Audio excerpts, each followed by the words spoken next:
Hello student, তোমরা যারা ক্যালকাটা ইউনিভার্সিটির আন্ডারে থার্ড সেমিস্টারের ছাত্রছাত্রী আছো এবং তোমাদের বাংলা সাবজেক্টটা এমডিসি কোর্সের CC3 পেপার হিসাবে আছে, তোমাদের জন্য আজকের ক্লাসটা খুবই গুরুত্বপূর্ণ।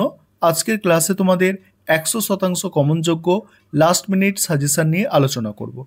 তোমরা CC3 পেপার যে সিলেবাসে পরীক্ষা দিতে চলেছ, অনার্সের স্টুডেন্টরা সেই সিলেবাসে DSCC3 পেপারে পরীক্ষা দিয়েছে।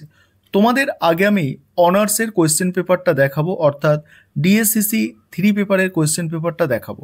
অনার্সে যে প্রশ্নগুলো আসে সাধারণত তোমাদের এমডিসি অর্থাৎ সিসি পেপারে সেই প্রশ্নগুলো দেয়া হয় না, তাই তোমরা কোন প্রশ্নগুলো বাদ দিয়ে পড়বে সেটা একটু দেখে নাও।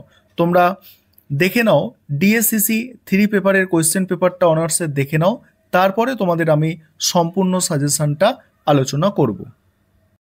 তোমরা অনার্সের কোয়েশ্চেন পেপারটা এবার দেখে নাও। দেখো এখানে দেখো বাংলা গদ্য সাহিত্যে ফোর্ট উইলিয়াম কলেজ পরীক্ষা এসে গিয়েছে মডিউল 1 থেকে, এবং প্রমোদ চৌধুরীর অবদান এটাও তোমাদের এসে গিয়েছে। তারপরে হচ্ছে ঈশ্বরচন্দ্র গুপ্ত এসে গিয়েছে, মধুসূদন দত্ত এসে গিয়েছে, তারপরে শরৎচন্দ্র চট্টোপাধ্যায় এসে গিয়েছে এবং মানিক বন্দ্যোপাধ্যায় এসে গিয়েছে। এই 6টা বড় প্রশ্ন তো তোমাদের বাদ দিয়ে পড়তে হবে।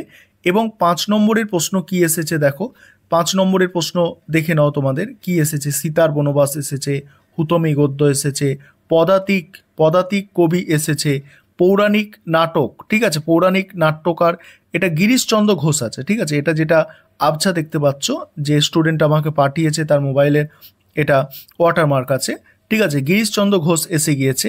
তারপরে দেখো, তারপরে আনন্দমঠ এসে গিয়েছে, বিভূতিভূষণের বন্দ্যোপাধ্যায়ের ছোট গল্প এসে গিয়েছে। ছোট প্রশ্ন যেগুলো দেয়া আছে তোমরা দেখতে পাচ্ছ, এই ছোট প্রশ্নগুলো পরীক্ষায় অনার্সের দিয়েছিল। এবারে তোমাদের জন্য যেগুলো মোস্ট ইম্পর্টেন্ট হতে চলেছে তোমরা এবারে একটু দেখে নাও। এবারে তোমরা লাস্ট মিনিট সাজেশনটা একটু বুঝে নাও। দেখো তোমাদের জন্য এবারে মডিউল 1 থেকে এই প্রশ্নটা সব থেকে বেশি গুরুত্বপূর্ণ। তোমরা ধরে নিতে পারো এই প্রশ্নটা তোমরা পরীক্ষায় কমন পাবেই, অর্থাৎ পাবন্দিক রবীন্দ্রনাথ ঠাকুরের সংক্ষিপ্ত পরিচয় নিজের ভাষায় লেখো। আমি তোমাদের এটাও গুরুত্বপূর্ণ বলেছিলাম, কিন্তু এটা তোমাদের কিন্তু অনার্সের DSCC3 পেপারে এসে গিয়েছে। তো তোমাদের জন্য এখানে সব থেকে বেশি গুরুত্বপূর্ণ প্রশ্ন হচ্ছে এটা, অর্থাৎ পাবন্দিক রবীন্দ্রনাথ ঠাকুরের সংক্ষিপ্ত পরিচয় নিজের ভাষায় লেখো, এটা সব থেকে গুরুত্বপূর্ণ। এছাড়া তোমরা দেখতে পারো রাজা রামমোহন রায়ের অবদান, বঙ্কিমচন্দ্র চট্টোপাধ্যায়, তারপর হচ্ছে দেখো ঈশ্বরচন্দ্র বিদ্যাসাগর। এই 3টে তোমরা এছাড়া দেখে যেতে পারো। এই তিনটে প্রশ্ন তোমরা দেখে যেতে পারো। এখানে প্রমোদ চৌধুরী যেটা আছে, এই প্রমোদ চৌধুরীটাও কিন্তু অনার্সের DSCC পেপারে এসে গিয়েছে। তোমাদের এটা মোস্ট ইম্পর্টেন্ট। এছাড়া তোমরা এখান থেকে এই 3টে প্রশ্ন তোমরা দেখতে পারো। এটা তোমাদের আবারও বলছি মোস্ট ইম্পর্টেন্ট প্রশ্ন রবীন্দ্রনাথ ঠাকুরটা। এবার 5 নম্বরের প্রশ্ন এখান থেকে দেখো, 5 নম্বরের প্রশ্ন এখান থেকে যেগুলো দেখবে যে হুতুম প্যাঁচার নকশা তোমাদের দেখতে হবে। তারপরে এখানে দেখতেই পাচ্ছ অক্ষয় কুমার দত্তের ভূমিকা, ঠিক আছে, অক্ষয় কুমার দত্তের ভূমিকা, তারপর আলালের ঘরের দুলাল, তারপরে বঙ্কিমচন্দ্র চট্টোপাধ্যায়ের কমলাকান্তের দপ্তর, এগুলো দেখতে হবে 5 নম্বরের প্রশ্ন হিসাবে।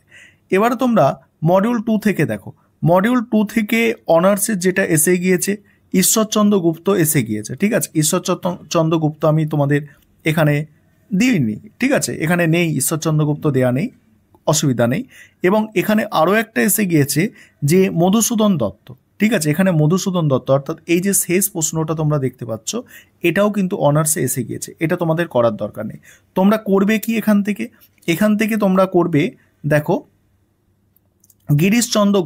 গিরিশচন্দ্র ঘোষের অবদান খুব ভালো করে করবে, এবং তোমরা কাজী নজরুল ইসলাম খুব ভালো করে করবে। আশা রাখি এই দুটোর মধ্যে তোমরা একটা কমন পেয়ে যাবে, ঠিক আছে। গিরিশচন্দ্র ঘোষ দেখে নাও আরেকবার, গিরিশচন্দ্র ঘোষ আছে এখানে, দেখো গিরিশচন্দ্র ঘোষের অবদান। আরেকটা হচ্ছে তোমাদের বললাম কাজী নজরুল ইসলামের অবদান। এই দুটো এখান থেকে ভালো করে করতে হবে। এছাড়া তোমরা জীবনানন্দ দাস, বিজন ভট্টাচার্য এবং বিহারীলাল চক্রবর্তী দেখতে পারো। তোমরা এগুলো ভালো প্রশ্ন, 4 এবং 5 দাগের প্রশ্ন ভালো, তবে প্রথম দুটো সব থেকে গুরুত্বপূর্ণ। এবং এখানে 5 নম্বরের যে পড়বে তোমরা দেখো, প্রহসন রচনায় মাইকেল মধুসূদন দত্ত, ঠিক আছে, প্রহসন রচনায় মাইকেল মধুসূদন দত্ত, এটা পড়তে হবে। তারপরে যতীন্দ্রনাথ সেনগুপ্তকে দুঃখীবাদী কবি বলা হয় কেন? ঈশ্বরচন্দ্র গুপ্তের কৃতিত্ব, ঠিক আছে, ঈশ্বরচন্দ্র গুপ্তের কবি কৃতিত্ব। তারপরে আছে দেখো ঐতিহাসিক নাটক রচনায় দ্বিজেন্দ্রলাল রায়ের কৃতিত্ব। তারপরে আছে দেখো এখানে পৌরাণিক নাটক গণনাট্য আন্দোলনের ধারায় বিজন ভট্টাচার্য, ঠিক আছে, বিজন ভট্টাচার্য এটা পড়বে, ঠিক আছে। এখানে 5 নম্বরে দিয়েছিল গিরিশচন্দ্র ঘোষ, দিয়েছিল ওদের অনার্সদের। তোমরা এইগুলো 5 নম্বরের জন্য দেখবে এবং এই যেগুলো স্টার দেওয়া আছে এগুলো মোস্ট ইম্পর্টেন্ট। এবার 3 নম্বর মডিউলটা একটু বুঝে নাও। 3 নম্বর মডিউলে দেখো, 3 নম্বর মডিউলে অনার্সে কি দেওয়া হয়েছে? অনার্সে দেওয়া হয়েছে শরৎচন্দ্র চট্টোপাধ্যায়।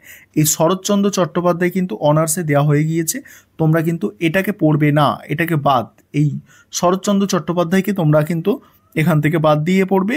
এবং তোমরা মানিক বন্দ্যোপাধ্যায় যেটা আছে দেখো, এই যে মানিক বন্দ্যোপাধ্যায় এটাও কিন্তু বাদ দিয়ে দেবে, মানিক বন্দ্যোপাধ্যায় বাদ দিয়ে দেবে। তোমরা এখান থেকে পড়ো বিভূতিভূষণ বন্দ্যোপাধ্যায় পড়ো এবং তোমাদের ঔপন্যাসিক এই বঙ্কিমচন্দ্র চট্টোপাধ্যায় পড়ো। তোমাদের এখানে বলে রাখি এই বঙ্কিমচন্দ্র চট্টোপাধ্যায়টাই তোমরা কমন পাবে, এটুকু নিশ্চিত থাকতে পারো। আর এটা খুব খুব ভালো করে তৈরি করো। এবং 5 নম্বরের প্রশ্ন যেগুলো করবে, তারাশঙ্কর বন্দ্যোপাধ্যায়, ছোট গল্পে শরৎচন্দ্রের কৃতিত্ব, ঠিক আছে, এই যে বিভূতিভূষণ বন্দ্যোপাধ্যায়, এটা করার দরকার নেই, এটা অনার্সে দেওয়া আছে, এটা দরকার নেই। তারপরে এখানে করবে তোমরা, ঠিক আছে, মানিক বন্দ্যোপাধ্যায় করবে, বঙ্কিমচন্দ্র চট্টোপাধ্যায় করবে। এবং এখানে টিকাগুলো দেখছো, এই যে টিকাগুলো স্টার দেওয়া আছে, এই টিকাগুলো তোমাদের একটু ভালো করে করতে হবে, ঠিক আছে, দেখে নাও তোমরা। সম্পূর্ণ সাজেশন ছিল।